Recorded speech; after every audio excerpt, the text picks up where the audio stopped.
Al-Faqir memilih kitab Al-Arba'in An-Nawawiyah, yang mana kitab tersebut diambil dari kata arba'in, yaitu 40 hadis.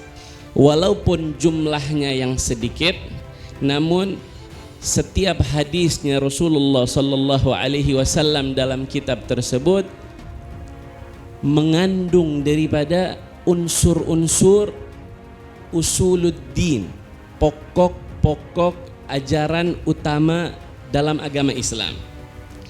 Begitu juga tergandung di dalamnya daripada furu'uddin, yaitu cabang-cabang agama.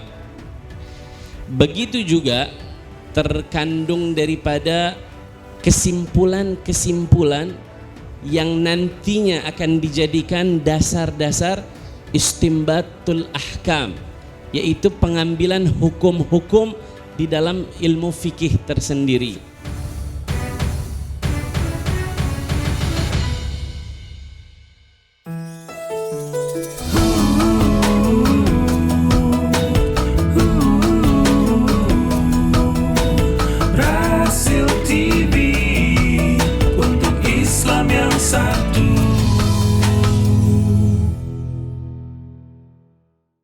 Bismillahirrahmanirrahim. Assalamualaikum warahmatullahi wabarakatuh.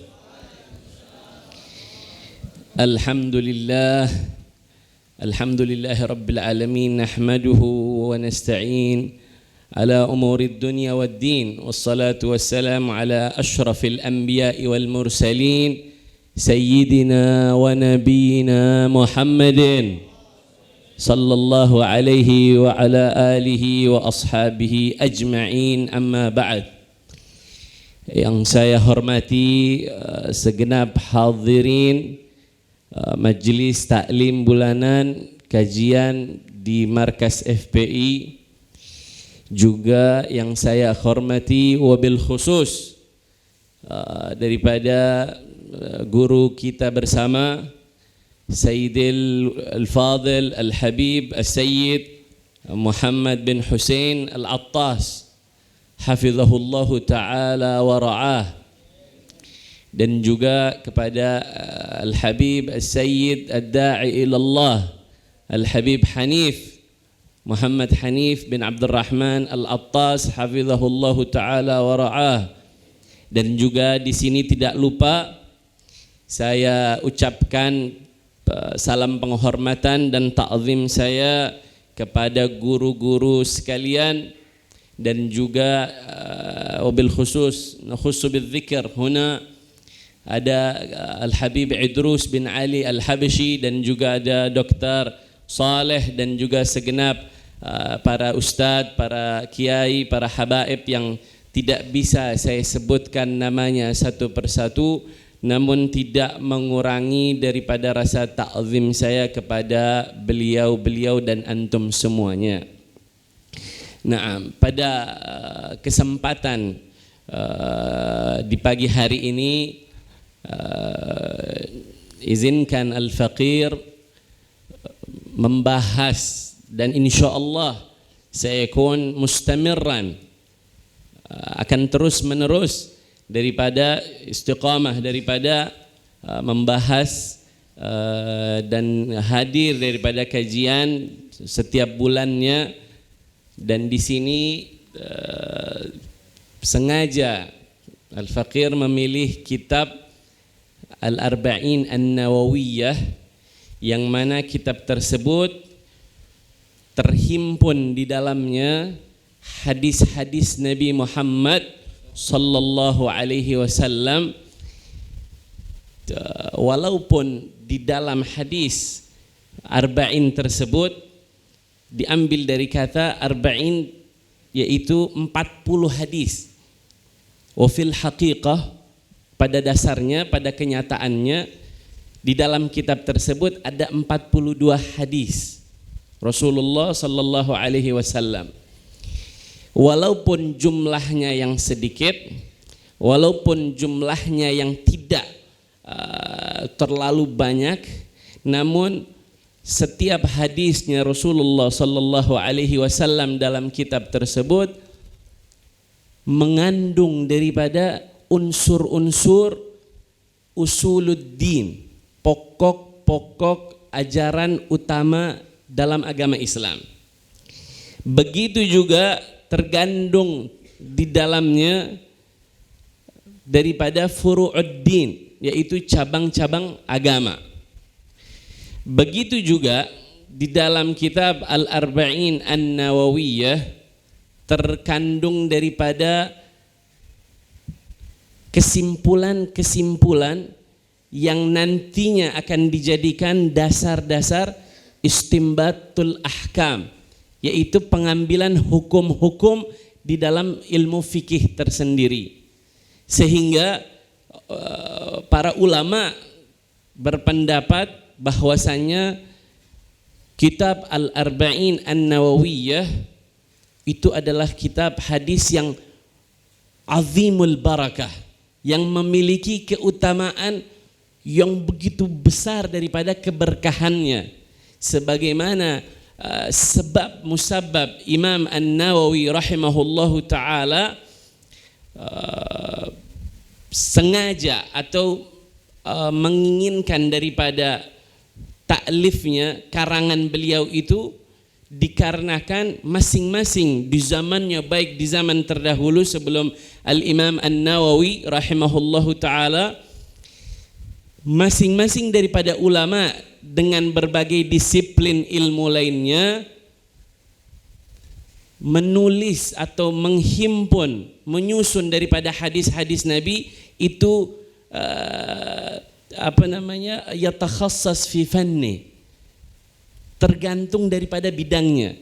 Jadi ada ulama yang menghimpun daripada hadis-hadis Rasulullah sallallahu alaihi wasallam dan memberi nama atau menghimpun hadis-hadis tersebut juga Al-Arba'in. Jadi 40 hadis juga. Tapi di dalam bidang usul misalkan. Nanti juga ada kitab Al-Arba'in fil fiqh, di dalam ilmu fikih, dan juga ada kumpulan 40 hadis-hadis di dalam bidang ilmu tauhid contohnya. Nah, oleh karena itu, karena terpecah-pecah daripada hadis-hadis yang dikumpul oleh para ulama tersebut, oleh Imam An-Nawawi diambil daripada intisari-intisari dari setiap disiplin-disiplin ilmu, sehingga berdasarkan hadis Rasulullah sallallahu alaihi wasallam yang seluruh ulama mengatakan hadis tersebut hukumnya dhaif, walaupun tapi berdasarkan daripada fadailul a'mal, maka beliau sengaja menghimpun hadis tersebut. Maka berlandaskan daripada hadis man hafidha, na'am,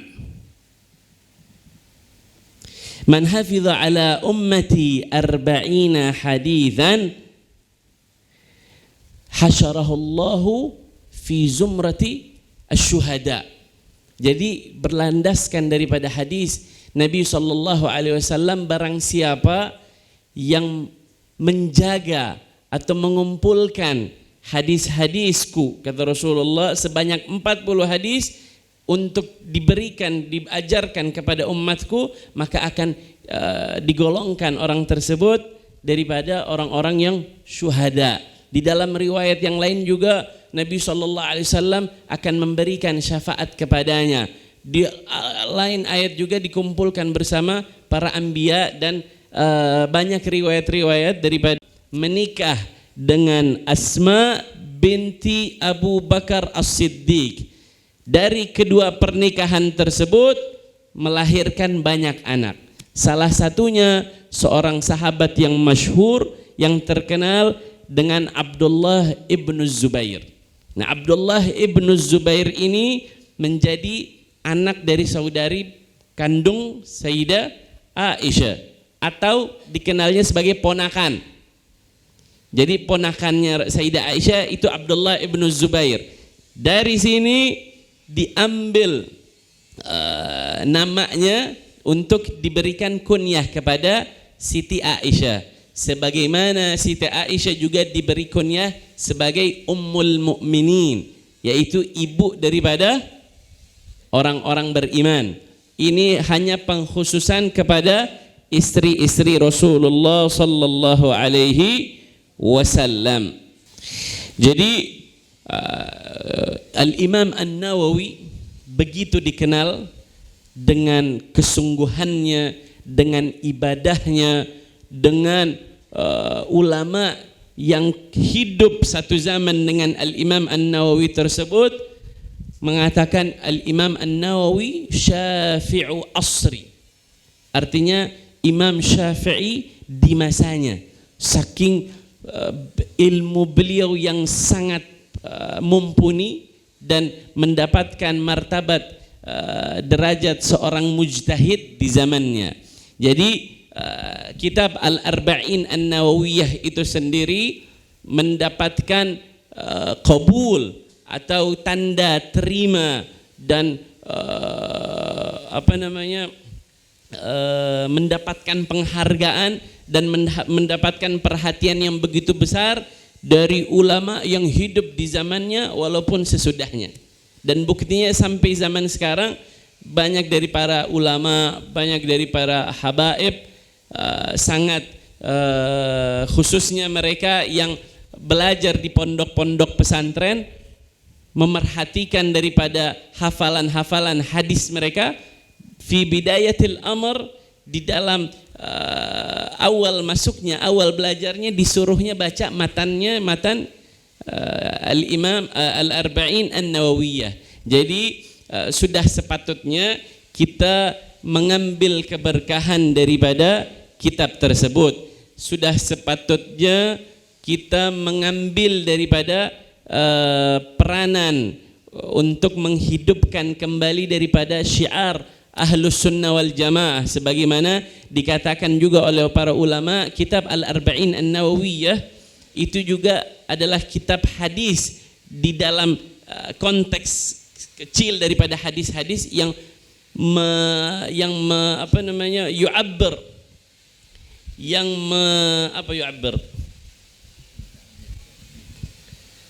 mencitrakan daripada akidah Ahlus Sunnah wal Jamaah, yang mencitrakan atau menggambarkan daripada usul akidah, furu' syariat atau akhlak daripada Ahlus Sunnah wal Jamaah. Jadi sudah sepantasnya kita mengambil keberkahan tersebut. Nah, adapun kitab Al-Arba'in An-Nawawiyah tersebut, sedikit daripada kenapa dinamakan Al-Arba'in An-Nawawiyah, yang mana kita tadi sudah bahas. Nah,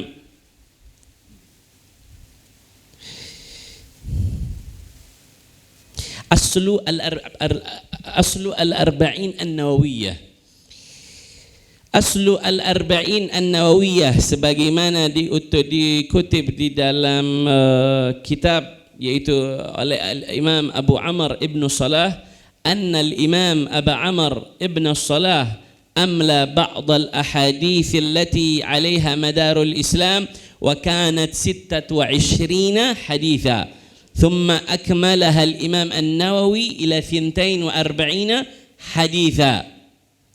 ثم أكملها الإمام ابن رجب الحنبلي رحمه الله تعالى إلى 50 hadis. Jadi sebagaimana yang sudah kita katakan tadi, bahwasanya masing-masing ulama ada yang mengarang atau menghimpun, menyusun daripada kitab-kitab atau hadis-hadis 40, arba'in usul, arba'in Hambaliyah, arba'in Rajbiyah, arba'in 40 hadis punya Imam Fulan, 40 hadis punya Imam Fulan, dan seterusnya dan seterusnya. Nah, oleh Al-Imam An-Nawawi, beliau menghimpun dan meneruskan daripada himpunan hadis-hadis yang dihimpun oleh Imam Ibn Salah. Jadi pada dasarnya Ibn Salah telah menghimpun hadis-hadis terlebih dahulu sebanyak 26 hadis. Kemudian dilanjutkan oleh Al-Imam An-Nawawi sebanyak 40 2 hadis yang kita kenal dan insya Allah kita akan bahas kitabnya, isi kitabnya yaitu Al-Arba'in An-Nawawiyah. Kemudian dilengkapkan lagi, diteruskan lagi, disambungkan lagi oleh Al-Imam Ibnu Rajab Al-Hambali sebanyak sampai di dalam 50 hadis. Jadi dari 26 hadis oleh Imam Ibnu Salah dilengkapi lagi oleh Imam Nawawi sampai 42 hadis. Kemudian dilanjutkan lagi oleh Imam Ibnu Rajab sampai ke 50 hadis Rasulullah sallallahu alaihi wasallam yang mana jama'a fihi al-ahadits al-jawami' allati yuqal inna madaraddin 'alaiha, yang mana beliau menghimpun hadis-hadis tersebut yang di dalam hadis tersebut terhimpun atau terkandung di dalamnya daripada madarul Islam, pokok tiang-tiang agama, dasar-dasar agama Islam, baik yang berkaitan dengan akidahnya, baik yang berkaitan dengan syariatnya, baik yang berkaitan dengan akhlak dan hal-hal yang disukai dalam ibadah, terhimpun di dalam isi kitab tersebut. Jadi bukan hanya berkaitan dengan fikih saja atau bukan berkaitan dengan akidah saja, tetapi global. Jadi beliau menghimpun secara umum. Kemudian syartul Imam An-Nawawi rahimahullahu taala fil arba'in An-Nawawiyah. Ketika Imam An-Nawawi menghimpun hadis-hadis yang ada di dalam kitab tersebut, beliau memberi syarat. Beliau memberikan standarisasi daripada pengambilan hadis-hadis atau menuliskan hadis-hadis tersebut, yaitu apa? As-sihha fil arba'in likauniha sahihatan kulliha. Jadi beliau memberi syarat harus di dalam kitab Al-Arba'in tersebut derajat atau hukum-hukum hadis tersebut harus derajatnya sahihah, sehingga selain daripada hadis-hadis sahih beliau tidak masukkan ke dalam kitab tersebut. Namun oleh sebagian ulama mengatakan bahwasannya beberapa daripada hadis yang ada di kitab Arba'in An-Nawawiyah, sedikit atau 2 sampai 3 hadis itu derajatnya bukan sahih, melainkan hadis hasan. Artinya derajatnya turun sedikit di bawah hadis sahih. Seperti salah satu contohnya, min husnil mar'i tarku ma la ya'ni. Jadi hadis tersebut adalah salah satu hadis yang ada di dalam kitab Al-Arba'in An-Nawawiyah, tapi oleh sebagian ulama mengatakan derajat hadis tersebut tidak sampai derajat sahih, melainkan turun sedikit, yaitu menjadi hadis hasan. Pertama disyaratkan tadi adalah kesahihannya, sebagaimana beliau katakan, thumma altazimu fi hadhihi al-arba'ina an takuna sahihatan wa mu'dhamuha fi sahihai al-Bukhari wa Muslim wa adhkuruha mahdhufat al-asanid. Jadi dari derajat hadis-hadis tersebut, kebanyakan Imam Nawawi mengambil hadis tersebut dari hadis yang ada di dalam kitab Sahih Bukhari dan juga Sahih Muslim. Jadi dari 2 ini kebanyakan, walaupun nanti kita akan jumpai daripada hadis-hadis selain yang ada di Sahih Bukhari dan juga yang ada selain di Sahih Muslim.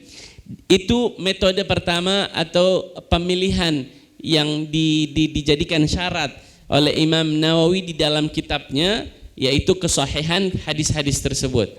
Kedua, daripada metode yang dipakai oleh Al-Imam An-Nawawi adalah mahdzufatus sanad, yaitu beliau ketika menulis atau meriwayatkan satu hadis di dalam kitab tersebut tidak menulis daripada sanad hadis tersebut sampai ke Rasulullah, sehingga mudah untuk dihafal bagi talibul ilm. Jadi para santri atau para siswa-siswa yang belajar di awal pembelajaran mereka ketika ingin membahas daripada kitab atau menghafal daripada hadis-hadis, maka disunnahkan oleh para ulama, dianjurkan untuk menghafal daripada kitab Arba'in Nawawiyah tersebut. Kenapa? Karena tidak dipanjang-panjangkan dengan sanad-sanad yang ada di dalam kitab tersebut. Liyashula hifdhuha wa ya'ummal intifa'u biha insyaallahu ta'ala. Jadi dua syarat tadi. Pertama, tidak harus daripada hadis-hadis yang ada itu adalah hadis-hadis sahih yang betul-betul dari Rasulullah sallallahu alaihi wasallam. Yang kedua, tidak dituliskan di dalamnya adalah sanad-sanad sehingga bisa panjang lebar daripada orang-orang yang ingin menghafalkan hadis-hadis tersebut. Jadi paling tidak sebelum kita masuk daripada pembahasan hadis atau kita membuka daripada pembahasan kitab Al-Arba'in An-Nawawiyah, maka paling tidak kita sudah mengetahui gambaran hadis-hadis yang ada di dalam kitab Arba'in An-Nawawiyah. Sebagaimana nanti insyaallah pada pertemuan selanjutnya kita akan membahas satu persatu daripada hadis-hadis yang dimulai dari hadis pertama sesuai urutan. Sebagaimana Imam Nawawi memiliki ciri khas kitab tersebut secara tabwib, artinya dari secara pemberian subjudul atau bab-bab yang ada bukan berdasarkan bab-bab yang ada di kitab fikih. Artinya kalau ada bab-bab yang ada di kitab fikih tersebut biasanya dimulai dari kitab taharah dan wa ma yata'allaq bit taharah.